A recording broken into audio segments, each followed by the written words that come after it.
Let's just take a moment to appreciate this amplifier. Look at this thing. Have you ever seen anything like this?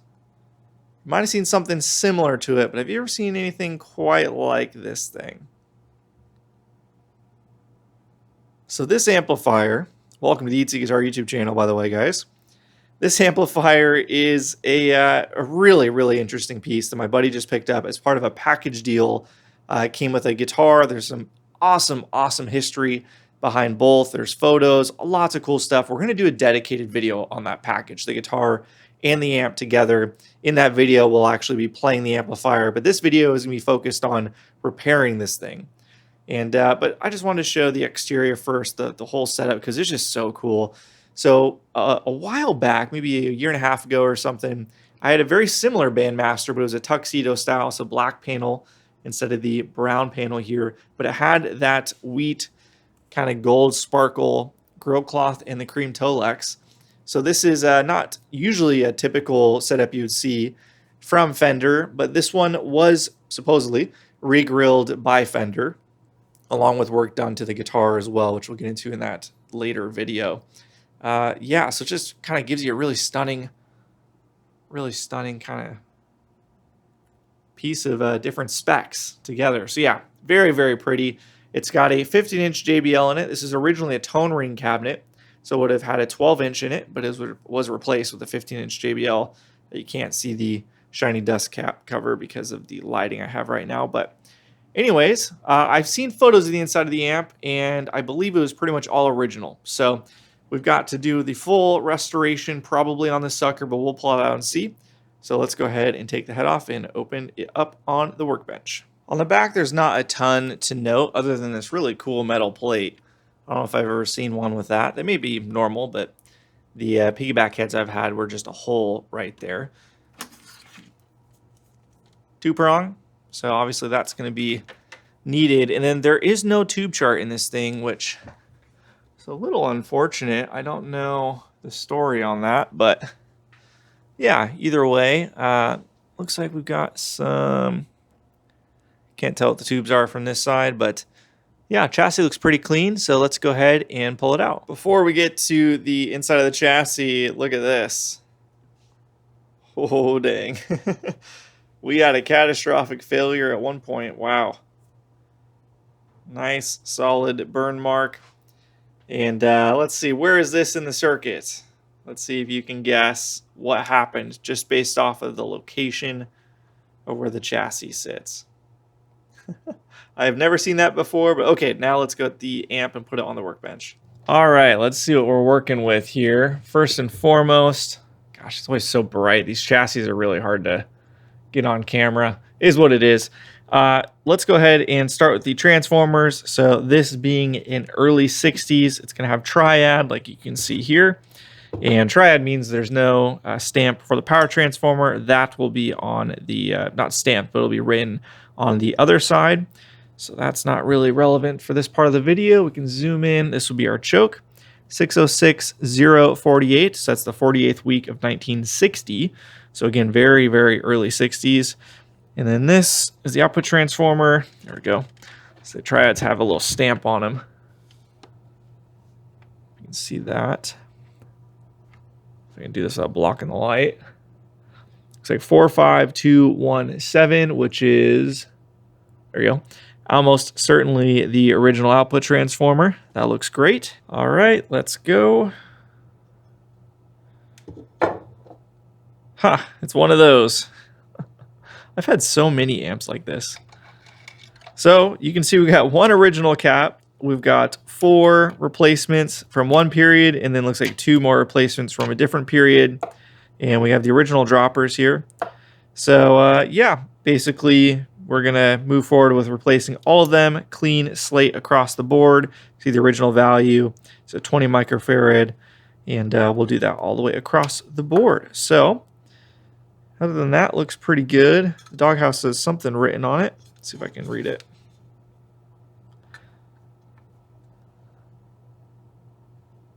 Looks like it's Buddy Evan, maybe Buddy Evan Here, I'll hold it like that for you guys. Buddy Evan, and then a date of, looks like 1/20/1964. That's cool. I'm not sure if that's the owner that this whole package was purchased from or not, but that's really cool regardless. And ladies and gentlemen, look at this beauty. Wow. Man, it's so nice when we get amps in like this. Really just such a nice treat. So first and foremost, we saw the explosion that burned the top of the cabinet. That happened right in this region. What do we got? We've got screen resistors that appear to be replaced. Probably both of them. So likely we had a catastrophic issue with the tube, screen resistor, and just had some flames. So we will be replacing both of those regardless of what they measure. Got the two prong, got the death cap, that'll all go. Bias caps will be gone. All the rest of the electrolytics will be gone. The Astrons, so we'll have to figure out what the owner wants to do. So this thing's got a ton of Astrons. I mean, 1, 2, 3, 4, 5, 6, 7, 8, 9, 10, 11, 12, 13, 14 Astrons. 14, 15, 16 Astrons if you count the presence and the depth over here. It's a lot. And if you're getting into, Jupiter caps, for example, at roughly, $8 a pop, you're getting into, a decent amount of money to replace caps. So I believe the owner wants to try and keep any that we can. We'll talk about it and see what makes the most sense here. He did say the harmonic trem works. This whole section is for the harmonic tremolo. So if it works, having some of these leaking might not be the worst thing in the world as far as, it won't damage anything. But all that being said, these two are 100% getting replaced regardless, no matter what they measure, because these are incredibly important for the bias to make sure they don't have a tube self-destruct and you get explosions and whatnot like we saw evidence of from before. So if these are leaking, it's going to throw out the bias, make the tube go nuclear, and we don't want that. So these two are gone for sure. Probably going to have to end up replacing all of them, but we will check those out. All the other caps going to have to be replaced. We'll do all of the diodes too. I'll probably just lift out the whole board. Probably make the bias adjustable as well while we're in there. Might as well. It's always a good idea with these things, but overall, incredible to see something in this condition. And I don't see anything else replaced. So from here, I'm going to go through preliminary check of resistors, but I'm sure they're probably pretty much all good. When you see amps like this, they tend to be actually in really good shape. And we'll get the quote going for all the replaced caps. Placed here. Might want to add screen. Nah, the wire's not long enough to add screen, or grid stops, I mean. I don't like replacing factory wire or moving if we don't have to. Adjustable bias, new diodes, all of that fun stuff. So let's get to work. So I'm just going to go ahead and add some fresh solder to all of these eyelets just to make it easier. This one looks like it needs solder anyways. Some of these might be hard to lift. Potentially one of these are the ground points going there all the way across the board. So we won't know until we actually get to that stage, but we'll lift what we can. From here, I always recommend safety glasses. And then I like to use a little dental pick like this. Remove this little vintage tape off there. And we'll just kind of pry it up, see what happens.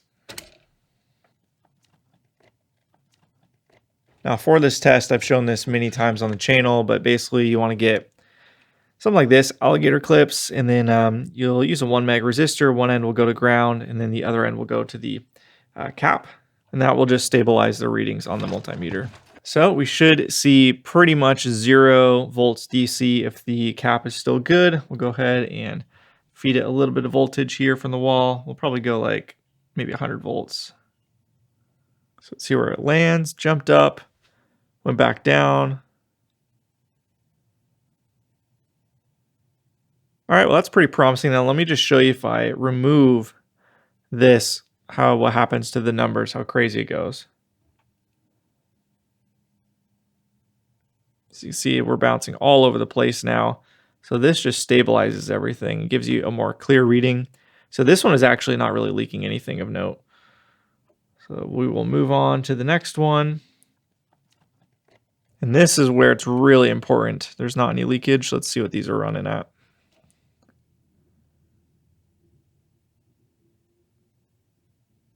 Yeah, that's enough to cause a problem.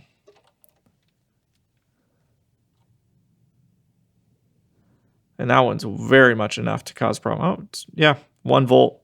That's enough to screw up your bias. Very erratic, geez. So with that, we'll go ahead and turn the amp off. Okay, great. We'll take these results to the owner, get his thoughts, give him some options, and order the parts and go from there. Spoke to the owner and kind of shared up the game plan with this amplifier. So we're going to be replacing these 2 Astrons, and then we're going to try leaving the rest in there, acknowledging the fact that we're going to get some things like scratchy pots. The harmonic tremolo, he said, worked. And it might not be, 100% healthy because of the Astrons, but he's okay with that. We'll keep the Astrons as much as we can, just again acknowledging the fact that there are repercussions to that, but these 2 are critical. I have to replace these if these are bad, which they are. We already measured. I don't know if I got that on camera or not. Then it's going to mess up the bias and you're going to have some significant problems. So these are going. The rest will be staying. We'll be doing Jupiter replacements for these 2. And then we're going to stuff all of the electrolytics caps, replace all the diodes, make the bias adjustable, very likely. Remove the death cap, obviously switch to a 3-prong, change the screen resistors, and obviously all the caps in the doghouse. So there's quite a lot of work ahead of us. So let's go ahead and get started. I think first and foremost, what I'm going to do is I'm just going to check for any conductivity in the board itself. So we're going to go ahead and just turn it on and measure at the point where all the eyelets or where all the Astrons go, just to see if there's any voltage on those eyelets where there shouldn't be. We already measured the Astrons themselves. I think it was only this one that really had any leakage, which is surprising, but of course we're not, there's not heat going through it for a long time. So I imagine that all of these will leak to some degree, but actually they perform better than I was expecting, to be honest. So regardless, we've talked about this a million times. Just going to keep that in mind and move forward. So let's go ahead and see what we got.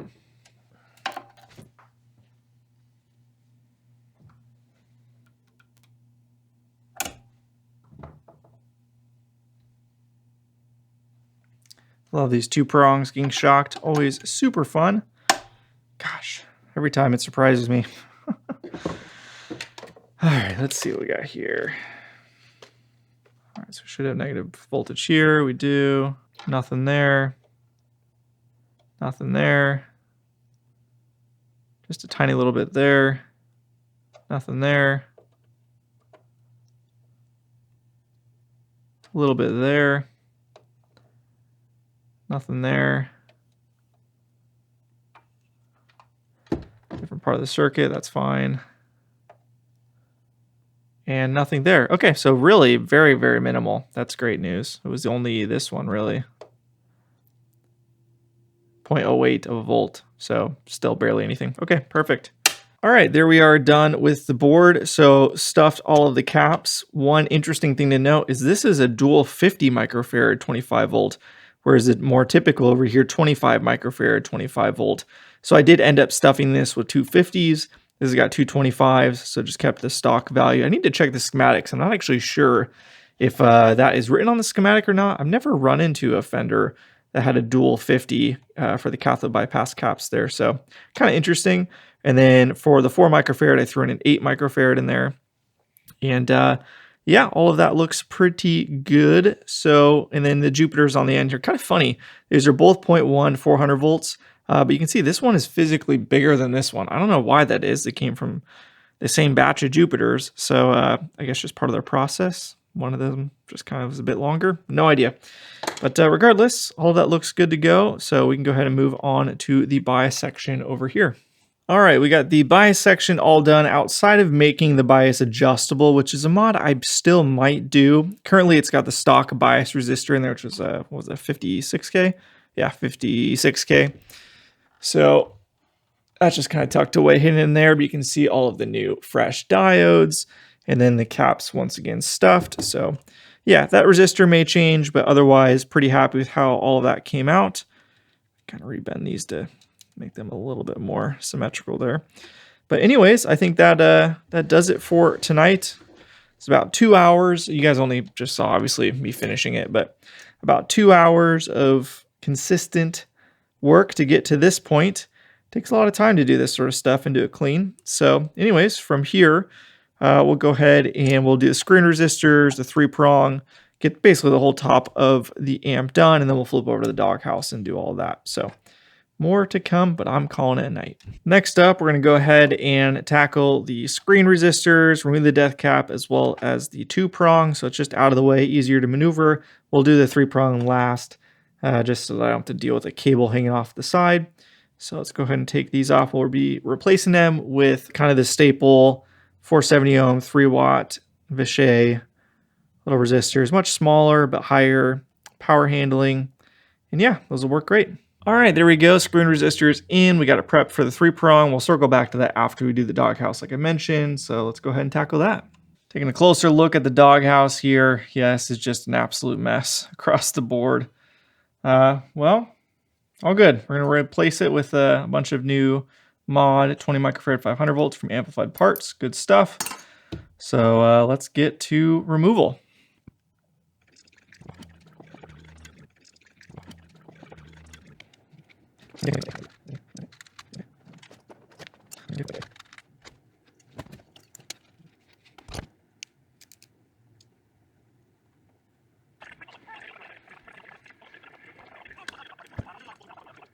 So we got the recap all done.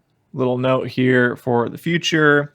And yeah, everything looks pretty good. These resistors, they measure okay, but it's just a good idea to replace the carbon comps in the power section, especially because they've been heated up so many times originally when they were installed, and then with those recaps, which it looks like there was 2 different recaps at least.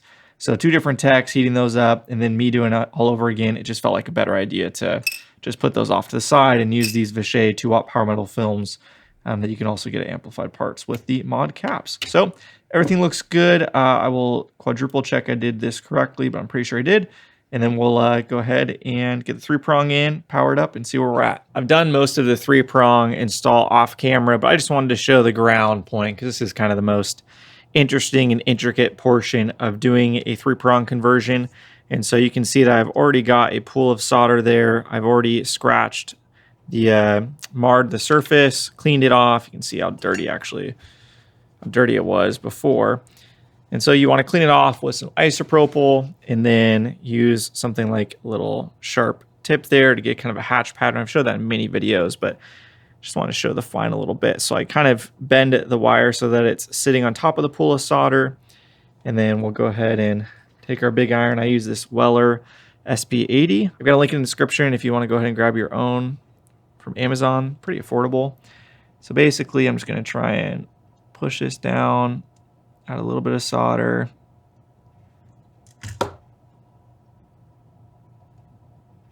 Just like that.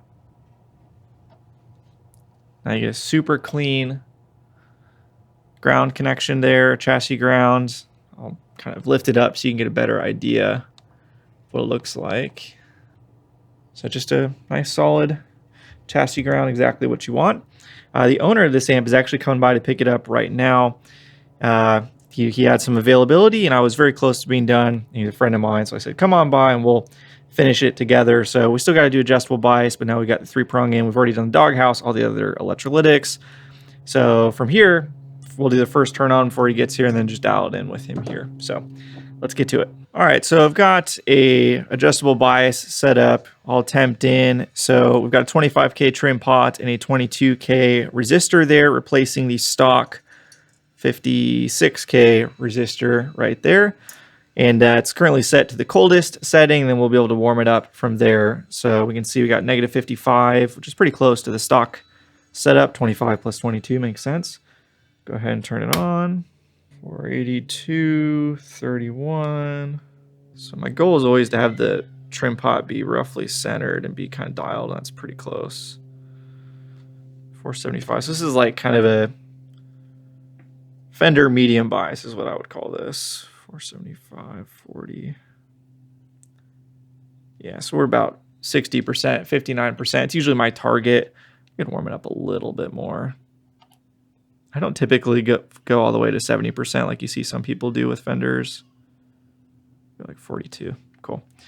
All right, look at that. Almost directly center of the trim pot. That's pretty good. Got output. Okay, so gonna get all the probes off, grab a guitar, and make sure we got some sound.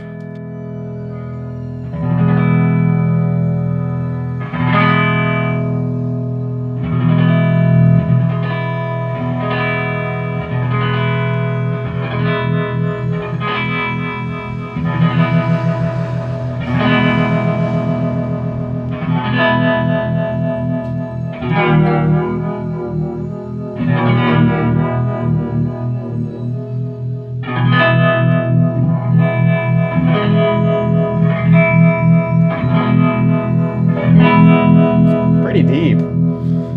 With the original Astrons, I'm surprised by how deep that is. Wow, okay.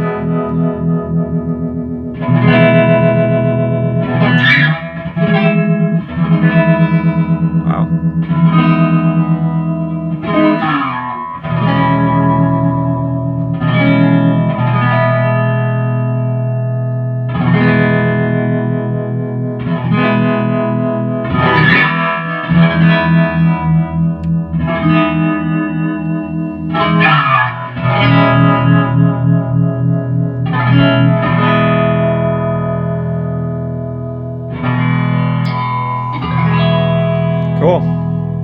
Let's try the other channel.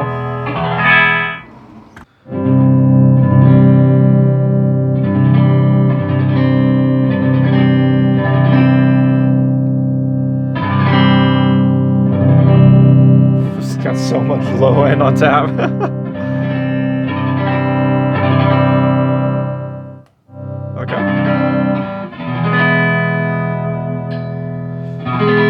So it's interesting, like every one of these I've had in with the harmonic trim, I've universally preferred the normal channel, but I thought the vibrato channel sounded really good on this. So I think next steps, the bias is good. I think we'll have to clean the tube sockets, but that's no big deal. These were the original tubes, weren't they? Yeah. Tubes.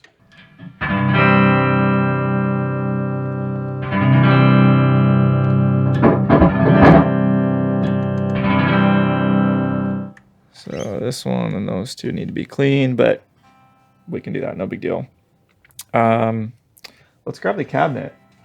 Cool. And see what that sounds like real quick. All right, so this is a little bit of a teaser for the next part of the series with this amplifier, because it actually, and I alluded to this in the beginning of the video, came with this incredible guitar. More on that to come. We're not going to dive too into it, but this is the first ever playthrough with these together here in the garage. And let's see what it sounds like.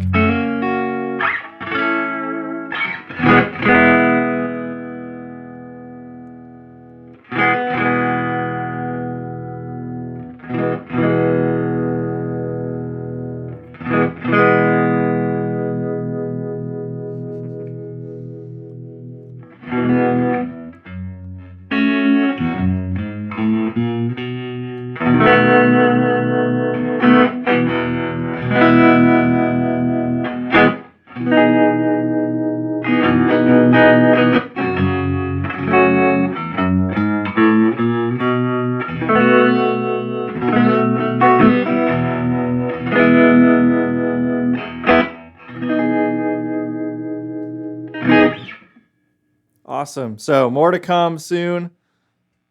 Subscribe. And until next time, see you guys.